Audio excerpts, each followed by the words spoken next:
Hello friends, मी Snehal, Smita Snehal yummy किचनमध्ये आपले स्वागत आहे। थंडीला सुरुवात झाली की आपण आहारात शरीराला ऊब देणारे पदार्थ बनवतो। त्यातलाच हा अतिशय लोकप्रिय आणि घराघरात केला जाणारा अतिशय पौष्टिक असा हा मेथीचा लाडू। बिना पाकाचे हे लाडू आज आपण बनवणार आहोत। तसेच डिलिव्हरी झाल्यावर आवर्जून बाळंतणीला हा लाडू देतात। चला तर मग रेसिपीला सुरुवात करूया। सर्वात आधी आपण जे ड्राय इन्ग्रेडियंट्स आहेत म्हणजे कोरडे जे भाजायचे आहेत विदाउट तूप न टाकता ते इन्ग्रेडियंट्स आपण भाजून घेऊया। त्याच्यासाठी मी एक जाड बुडाची कढई घेतलेली आहे। त्याच्यामध्ये मी 2 मोठे चमचे खसखस घालते आहे। खसखस 2 ते 3 मिनिटं छान अशी परतून घेणार आहे मी। गॅस मीडियम ठेवायचा आहे, फास्ट गॅसवरती करायची नाही आहे। आता 2 मिनिटं झालेली आहे। आपली खसखस छान अशी भाजून झालेली आहे। खसखसचा रंग जास्त डार्क करायचा नाही, नाहीतर मग ती करपट अशी लागते। आता आपण खसखस काढून घेऊया।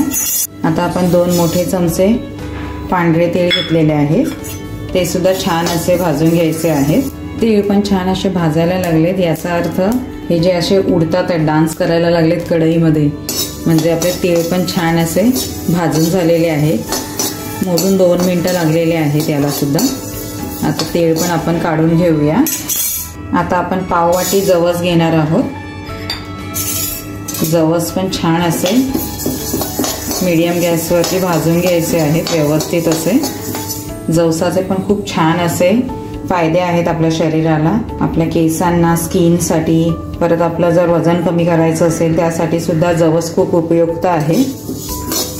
सुपर फूड आहे जवस। जवस म्हणजेच इंग्लिशमध्ये त्याला फ्लॅक्स सीड्स असं सुद्धा म्हणतात।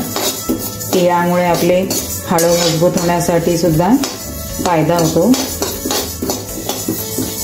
आपण या लाडवामध्ये जे पदार्थ घालणार आहोत, जे इन्ग्रेडियंट घालणार आहोत, त्या सर्वांचा आपल्या शरीराला उत्तम असा फायदा होणार आहे।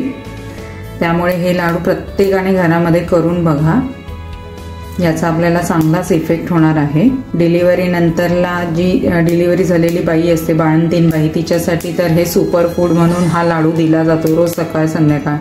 तसेच आपल्या महिलांना बरेचसे आजार असतात, इंटरनल काही प्रॉब्लेम्स असतात, कंबरदुखी असते, पाठदुखी असते, त्याच्यासाठी सुद्धा हे लाडू उपयुक्त असे आहेत मेथीचे लाडू।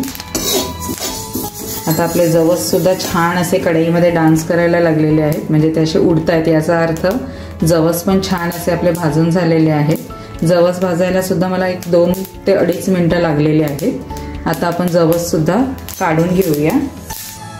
आता आपण पाववाटी हळीम घेतलेलं आहे, हे सुद्धा छान असं आपण भाजून घेणार आहोत। हळीमाचे सुद्धा आपल्या कंबरदुखीसाठी वगैरे चांगले फायदे होतात, त्यासाठी हळीम पण टाका तुम्ही।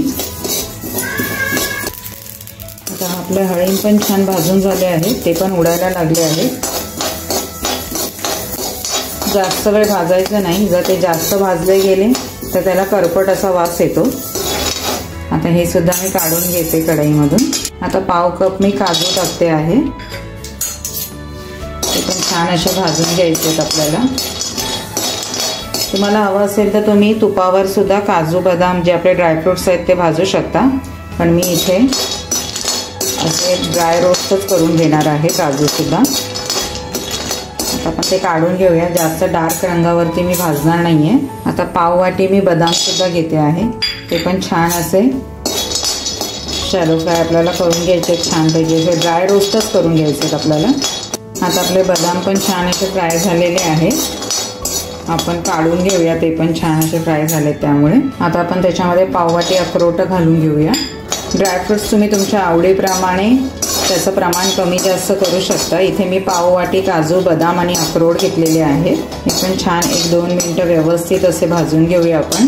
आता आपले अक्रोड पण छान असे भाजून झालेले आहेत, ते पण आपण काढून घेऊया। बस 2 मिनिटात हे भाजून झालेले आहेत। आता आपण याच्यामध्ये गोडांब्या टाकून घेऊया। पाववाटी गोडांब्या घेतलेल्या आहेत, त्या पण छान अशा भाजून घ्यायच्या आहेत। ह्या पण खूप छान असं कंबरदुखीवरती काम करतात। शक्यतो तुम्ही डिंकाच्या लाडूमध्ये आणि मेथीच्या लाडूमध्ये गोडंब्या कंपल्सरी वापरा। गोडंबा म्हणजे काय, आपली जी चिंच असते ना, चिंचेची जी बी असते ना, त्याच्या आतमध्ये फोडून जे निघतं ना ते, पण त्याचे गुणधर्म खूप चांगले आहेत आपल्या कंबरदुखीसाठी, त्यामुळे हे शक्यतो वापरायचं. याला पण एक दीड मिनटं लागतो फक्त फ्राय होण्यासाठी. आता आपल्या गोडंब्या पण छान अशा भाजून झालेल्या आहेत. आता मी ते खिसून घेतलेलं खोबरं घेतलेलं आहे 2 वाट्या, ही 1 वाटी आणि आणखीन 1 वाटी घेते. हे पण छान असं लालसर होईपर्यंत आपण भाजून घेणार आहोत. छान असं बारीक गॅसवरती खोबरं असं कुरकुरीत लालसर होईपर्यंत भाजून घ्यायचं आहे. याचा जास्त पण डार्क कलर करायचा नाही, नाहीतर मग खोबरं जर जास्त करपलं तर मग लाडूला आपल्या करपट वास येईल म्हणून. आणि शक्यतो खोबरं जे आहे ते भाजूनच घ्यायचं, जेणेकरून आपल्या लाडवाची शेल्फ लाईफ वाढेल. आणि जर खोबरं भाजून नाही घेतलं तर मग ते कडवट होतं किंवा खवट होतं आणि मग आपले लाडू लवकरात लवकर खराब होण्याचे चान्सेस असतात. म्हणून खोबरं छान असं मीडियम गॅसवरती भाजून घ्यायचं आहे लालसर रंगावरती. आता आपलं खोबरं छान असं फ्राय झालेलं आहे, छान असं भाजून झालेलं आहे लालसर रंगावरती. आता आपण ते काढून घेऊया. इथे मी 2 वाट्या खारीक पावडर घेते आहे. ही विकतची खारीक पावडर मी घेतलेली आहे. ती पण छान अशी भाजून घेणार आहे मी. खारीक पावडर पण लगेच भाजून होते. 3 मिनिटात माझी ही खारीक पावडर भाजून झालेली आहे. आता ती सुद्धा मी व्यवस्थित अशी काढून घेते. एक मोठा बाउल घेतलेला आहे मी. मोठ्या वाडग्यामध्ये सगळं जिन्नस मी एकत्र काढून घेते आहे. आता खारीक पावडर पण काढून घेते व्यवस्थित अशी. आता आपण सगळेच जिन्नस जे आहेत ड्राय रोस्ट करून घेतलेले आहेत, कोरडे भाजून घेतलेले आहेत. आता आपण याच्यामध्ये अर्धी वाटी तूप मी गरम करून घेते आहे. आता हे तूप छान असं गरम होऊन द्यायचं आहे. आणि मग त्याच्यामध्ये मी हा अर्धी वाटी डिंक जो आहे याचे बारीक तुकडे करून घेतलेले आहेत मी, ते थोडं थोडं घालून छान असं फुलवून घेणार आहे, तळून घेणार आहे. आपण नायलॉनचे साबुदाणे कसे तळतो तसंच थोडे थोडे घालून तळून घ्यायचे.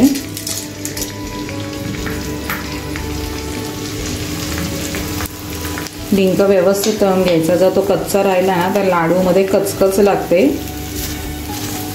त्यामुळे असा व्यवस्थित असं आपण हा फ्राय करून घ्यायचा आहे. बघा किती छान असा हा फुलला आहे. तर तो पूर्ण फ्राय झाला आहे. हे कसं ओळखायचं, तर ते असं दाबून बघितलं की तो आतपर्यंत कडक लागत नाही, याचा अर्थ हा फ्राय करून झालेला आहे. आता आपण तो काढून घेऊया.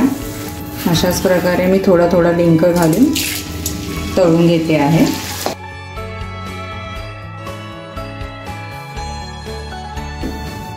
आता आपला डिंक सर्व तळून झालेला आहे. आता त्याच तुपामध्ये मी 1 वाटी गव्हाचं पीठ छान असं खमंग भाजून घेणार आहे. गव्हाचं पीठ छान असं भाजून घ्यायचं आहे खमंग एकदम.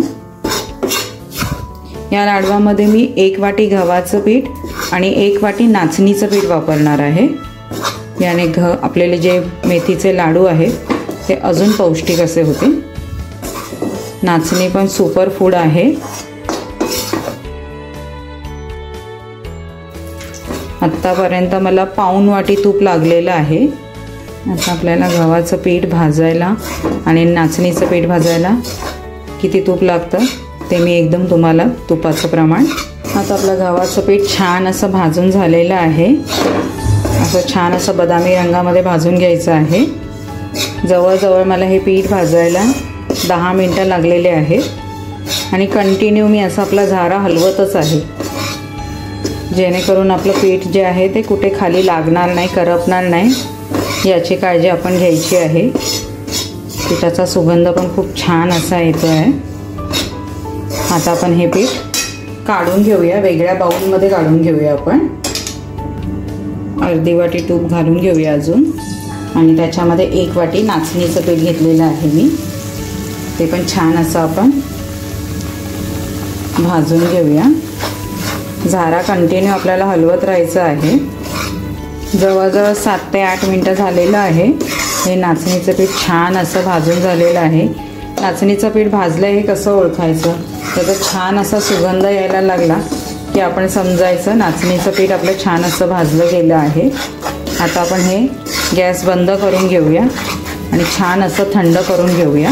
आता हे इन्ग्रेडियंट छान असं थंड झालेलं आहे, ते आपण एका परातीत काढून घेऊया.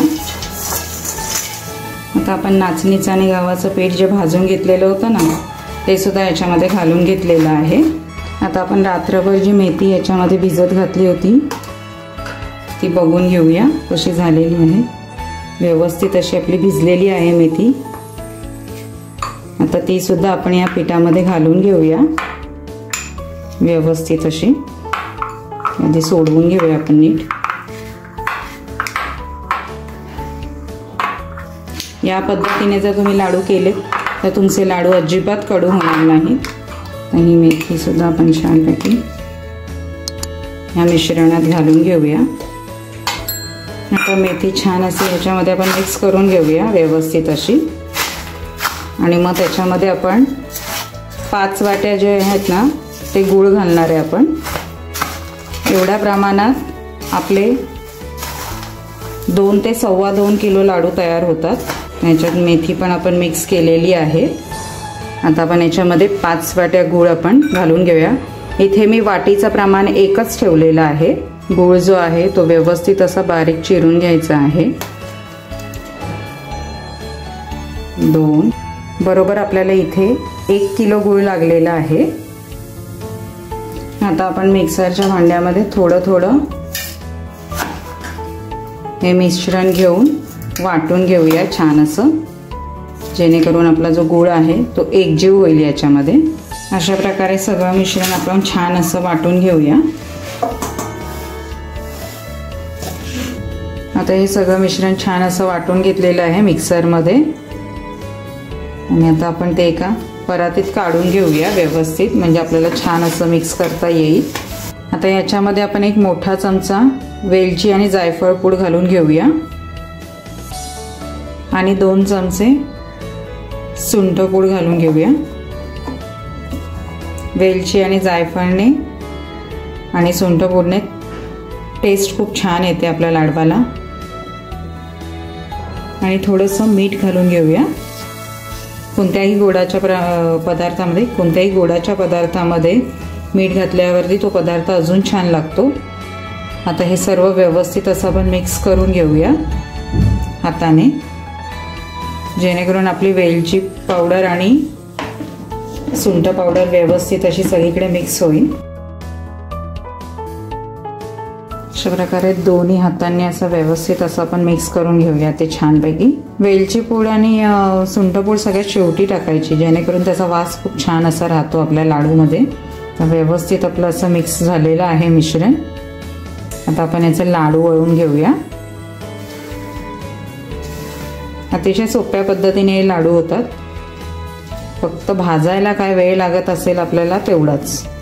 आणि तुपाचं पण प्रमाण आपल्याला इथे जवळजवळ 1.25 वाटी आपल्याला तूप लागलेलं आहे. आपण अर्धी वाटी तूप जे आहे ते मेथी भिजवताना वापरलं होतं. आणि 1.5 वाटी तूप जे आहे ते आपण डिंक तळण्यासाठी, पिठं भाजण्यासाठी, गव्हाचं पीठ, नाचणीचं पीठ भाजण्यासाठी आपण वापरलेलं आहे. त्यामुळे तूप पण जास्त लागत नाही. प्रमाणबद्ध असे हे आपले लाडू होतात. आता आपण लाडू वळून घेऊया. अजिबात कडू लागत नाहीत हे लाडू.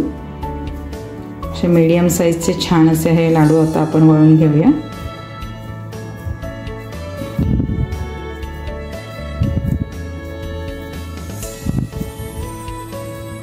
बरोबर 2 ते 2.25 किलोचे लाडू याच्यामध्ये होतात एवढ्या प्रमाणामध्ये.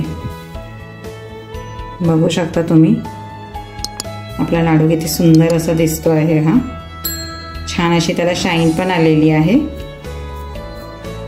अशाच प्रकारे मी अजून एक लाडू तुम्हाला करून दाखवते. हे लाडू जास्त मोठे बांधायचे नाहीत, असे छोटे छोटे बांधले ना की बरे पडतात. रोज प्रत्येकाने घरातल्या हा एक लाडू जरी खाल्ला तरी आपल्या शरीराला अतिशय उपयुक्त असा हा लाडू आहे। अशी आपण मेथी खात नाही, हे लाडूच्या स्वरूपात आपलं खाल्लं जातं। सगळे ड्रायफ्रुट्स सुद्धा जातात त्याच्यामध्ये। असा आपला हा दुसरा लाडू पण तयार झालेला आहे। अशाच प्रमाणे मी आता हे बाकीचे लाडू सुद्धा तयार करून घेते। अशा प्रकारे आपले हे सगळे लाडू बांधून झालेले आहेत।